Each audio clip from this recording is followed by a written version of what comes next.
Key testimony was given today in the trial of a man accused of beheading his victim.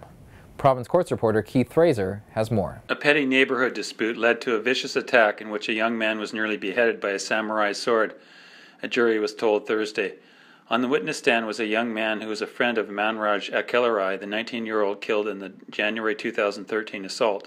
The young man, who cannot be identified due to a publication ban, described what he called a dispute over back-and-forth property damage. He said he'd broken the windows of a vehicle owned by Amrit Paul Dillon, who is alleged to have wielded the sword and has pleaded not guilty to second-degree murder. Dillon in turn slashed the tires of his van, he said. On the night of the slaying, he armed himself with a machete and a samurai sword when Akelarai came to pick him up at his home and informed him that some people were circling the block. When the two men pulled out to get something to eat, they were blocked by two vehicles, he said.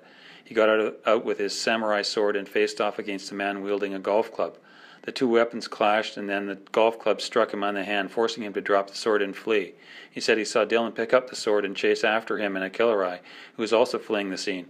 Amrit Paul Rakra, who has pleaded not guilty to manslaughter, also gave chase as a friend and Akelarai ran into the front yard of a home on Elgin Street in East Vancouver. The friend said he saw Rakra swing a golf club and strike Akelarai over the head. Then Dillon used a two-handed hold on the sword, swinging the weapon and striking Akelarai over the head with the sword. The two accused then fled the scene with their weapons, said the friend. Under cross-examination, the friend's credibility came under fire as he admitted he sometimes had a bad memory, in part due to marijuana use, and had lied through at his first interview with the police.